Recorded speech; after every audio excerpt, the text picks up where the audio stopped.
Welcome, folks.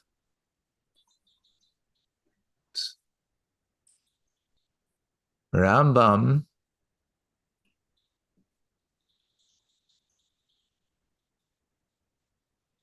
the laws of charity. Charity,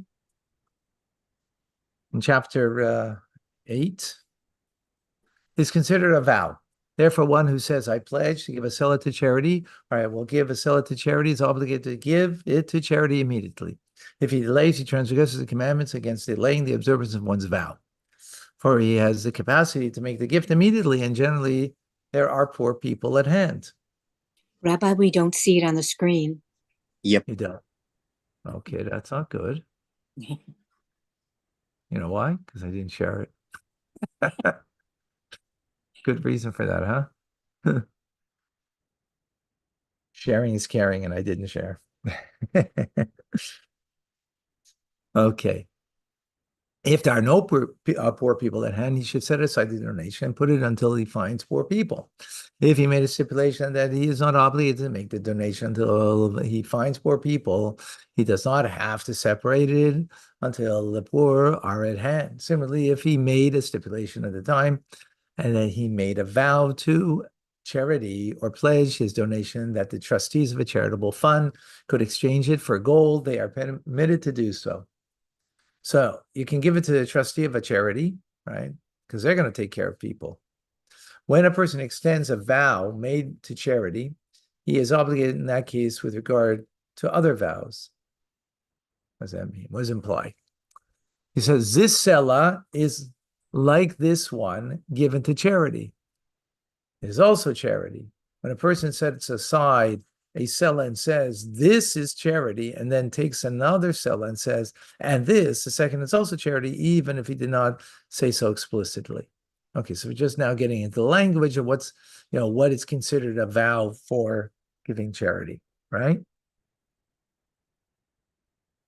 When a person takes a vow to give charity, but does not remember how much he vowed to give, he should give until he says, I did not intend to give this much. Right? You said you're giving, but you didn't say how much. Okay? So what does that mean? All right. Give me a second. I just got to, my legs, got to move them a bit. I'll be back 1 sec.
Yeah.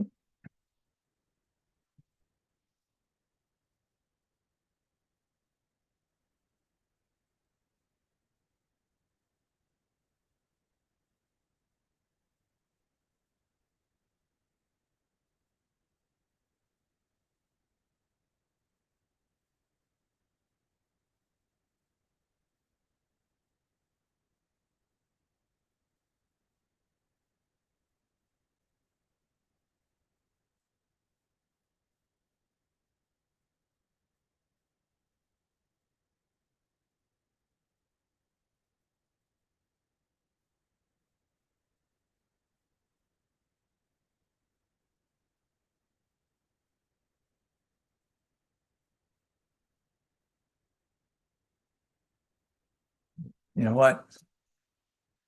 I want to go to the last chapter. Okay, because it's much more applicable stuff, and it's the last chapter of chapter 10. We're obligated to be careful with regard to the mitzvah of charity to a greater extent than all other positive commandments, because charity is identified mark for righteous people, a descendant of Abraham, our patriarch, as it says, I have known him because he commands his children to perform charity. The throne of Israel will not be established, nor will the true faith stand except through charity. As you shall be established through righteousness, and Israel will be redeemed solely through charity, as its design will be redeemed through the judgment and through those who return to her through charity. A person who has never become impoverished because of giving charity. Look at that. You never become impoverished because you gave charity. No harm or damage will ever be caused because of charity. As the deed of a charity is peace. Everyone who is merciful evokes mercy from others. And he shall grant you mercy and show mercy upon you and multiply you. Whenever a person is cruel and does not show mercy, his lineage is suspect. For cruelty is found among the non-Jews. As it says, they are cruel and will show and not show mercy.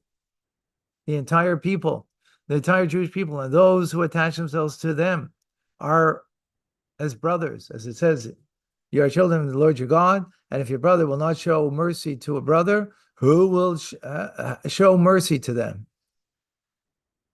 Right? To whom do the poor of Israel lift up their eyes? To hate them and pursue them. Behold, the eyes is pointed to the brethren alone. Wow, we're living that today. I mean, of course, that's not every non-Jew, but that's definitely being pursued. But we see that amongst Jews. Jews feel responsible for another Jew, which is remarkable. It doesn't exist anywhere else. As I've mentioned many times, we have something called chaverim. Chaverim means friends. And if I have a flat tire and I need help, someone's going to come and volunteer just to help. If someone is, God forbid, not feeling well, we have Atzola. We have our own ambulance system where they come fully capable of doing anything that a 911 call would do. Legal issues might be, but otherwise,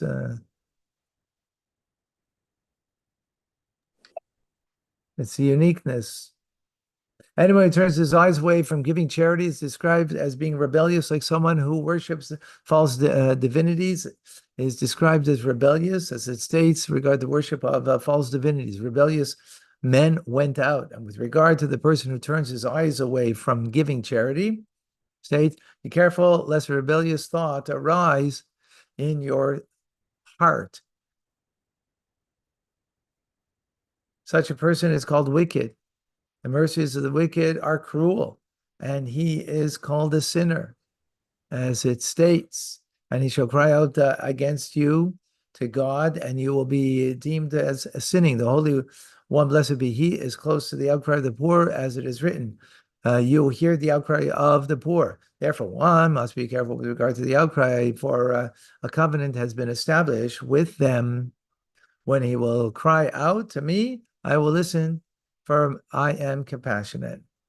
Whenever a person gives charity to a poor person with an unpleasant countenance and with his face buried in the earth, he destroys his merit. Even if he gives him 1,000 gold pieces, instead he should give to him with a pleasant countenance and with happiness, commiserating with him about his troubles.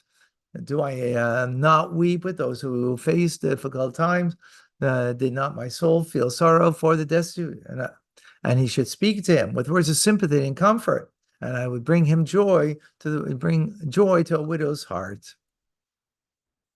If a poor person asks one for a donation and he has nothing to give him, he should conciliate him with words. It is forbidden to scold a poor person or to raise one's voice against him while shouting, because his heart is broken and crushed. God will not scorn a broken and crushed heart. As it describes the divine, the attribute of reviving the spirit of the lowly and realizing the heart of the crushed. Woe unto he who shames the poor. Woe unto he Instead, one should be like a father to him, both in mercy, it says in the words, I am a father to the destitute. A person who compels others to give charity. Huh? They're here? Mendel's here? There on my on my desk, there's not on my desk, on the side desk, there's the picture on how it's supposed to be set up in there. Okay, according to the drawing from George. But first they have to remove everything before they bring it in. Hold on one second.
Okay. A person who compels others to give charity and motivates them to do so receives a greater reward than the person who actually gives. As alluded by Isaiah, and the deed of the charity is peace. We learn this in Tanya soon. With regard to the collections of charity and the like, can be applied the words of praise. Those who bring the merit, like the many, are like stars, right? In other words, that they are inspiring others to give or collecting for charity. Amazing. There are 8 levels of charity, each level surpassing the other. The highest level beyond, which there's none, is a person who supports a Jew who has fallen into poverty and giving them a present or a loan, entering into partnership with them. So either giving a present, giving them a loan, or going into partnership with them, or finding him work so that he has a hand that will be fortified so that he will not have to ask others. Right? That's the highest level. And finding work for somebody is a form of charity. Consider which it says, you shall support the stranger, the resident, and he shall live among you. Implied is that you should support him before he falls and becomes needy. A lower level, that is one who gives charity for the poor without knowing to whom he gave, and without the person knowing from whom he received. For this is in the observance of the mitzvah for the sake alone. You don't know who you are giving to, and the person who received doesn't know, right? That's when you give it like to a third party, by the way, right? You give it to an institution and they give out, well, then they would know, but whatever. for this is a type of observance in the mitzvah for the sake alone. This is the type of giving. It's exemplified by the secret chamber that exists in the temple. The righteous would make donations there in secret, and the poor people of distinguished lineage would derive their livelihood from it in secret. They would go there, so they don't know who gave and right, and that no one knows who took. A level close to this is the giving of charity fund. A person should not give to a charity fund unless he knows that the person managing it is faithful, wise, and capable of administering it in a proper manner, as Rabbi Hanania ben Traden was. So you're giving to a fund, the person that's holding on to the fund is trustworthy. That's the next level. A lower level than that is an instance where the giver knows to whom he is giving, but the poor does not know to whom he received. Now, for example, there were great sages who would go in secret and throw money into the doorways of the poor. This is worthy way of giving charity, so that it is a good quality to express if the trustee of the charitable fund are not conducting themselves appropriately. So it's better to give to the trustee of a fund, but if not, then you go and you give it yourself. You know who you're giving it to. They don't know you gave it. So why is all that? So the person should be embarrassed, because of course, to receive can be embarrassing, or is. A lower level than that is into when the poor person knows from whom he took, but the donor does not know whom he gave. An example of the word, the great sage would bundle coins in a sheet and hang them over their shoulders, and the poor come and take them so that they would not be embarrassed. So he'd have money over his sack, the poor would take it from them. So the poor knew who they were taking it from, but the giver didn't know. Now that's lesser, because in the end, the poor knows that I took it from this person. He doesn't know that he took it, right? Amazing. A lower level that is the giver, the poor person in his hand before he asks. Now they each know who's giving and who's taking, but the giver is giving before he's even asking. A lower level that is giving after he asks. A lower level than that is giving him less than what is appropriate, but with a pleasant countenance. Lower level than that is giving him with sadness. Greatest sages would give a pruta to a poor person before the even prayer service, and then they would pray, as implied with verse, and I will see your countenance in righteousness. That's we're going to learn that also in Tanya. A person who gives money to his sons and his daughters, who are the past age of majority, and to whom he is not obligated to support, in order to teach them the males Torah and to direct the females in the course of upright path, so that they will not become objects of derision. And similarly, one who gives food to his father and mother is included among those who give charity. And others to support your parents because they can't support themselves. That's called charity. Indeed, it is very important. Charity for precedence is established and one degrees of closeness, right? That's charity, even though it's your parents. Anyone who gives food and drink to the poor or orphans at his table, he will call out to God, and God will answer him, and he will derive pleasure from him, from God. And they will call out to God, will answer. Our sages commanded that the poor and the orphans should be members of the person's household rather than servants. This is preferable to give him, to employ these people, and thus enable the descendants of Avraham, Yitzchak, and Yaakov to benefit from the possessions, rather than the descendants of Ham. Whoever increases the number of servants in his possessions adds sin and transgressions the world every day. So, people like to have servants, but that's adding sin to your life, right? Conversely, if the poor are members of one's household, at every hour, it adds merit and mitzvahs. But to have poor in your household, because you're taking care of them. Because what's a servant all about? Taking care of you. What's a poor all about? You taking care of them. The Mishnah also says when you have servants in your house, so you're bringing more theft, because that's what they do, right? Servants steal, right? That's, anybody who has anybody who works for them knows that, right? Also, if it's women, so that brings lewdness into, possibility, and all that, it's not good, right? But you bring the poor, what are you doing? You're serving them. Amazing. A person should always instruct himself and bear hardship rather than appeal to people at large and make himself a burden on the community.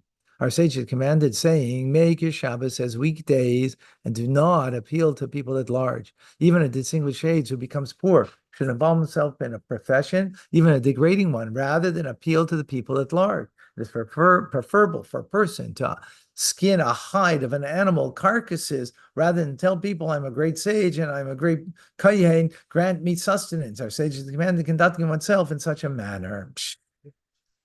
There are great sages who are wood choppers, porters of beams, water carriers for gardens, and iron smelters and makers of charcoal. Imagine great holy people that they had to reduce themselves to that. But they would do that. But they did not ask anyone from the community, nor did they accept gifts that were given to them. They didn't want that. Any person who does not take charity and deceives, anyone who does not need to take charity and deceives the people and takes it, will not reach an old age and will die and die until he requires assistance from people at large. He is among those to whom it is said, cursed be the person who trusts in mortals. Conversely, anyone who needs to take charity and cannot exist without unless he takes, meaning an elderly man, a sick, or beset by afflictions, but is proud and does not take it, is considered as a murderer. He is liable for his soul and all of that he has earned through his hardship, sin, and guilt. But anyone who needs to take charity, but causes himself to affliction and temporarily constrains himself and lives a life of difficulty so they will not overburden the community, will not reach an old age and die before he provides sustenance for others from his own means. So if you really need, take. You don't need, obviously. Concerning such a person as those like him is stated, blessed be a person who trusts in God. So if you're taking a burden upon yourself, making it more difficult for yourself is one thing. Don't put yourself in a position you're going to kill yourself. Blessed be God who grants assistance. Amazing. All right, folks. Thank you. God bless. Thank you, Rabbi. Thank Good day. you, Rabbi.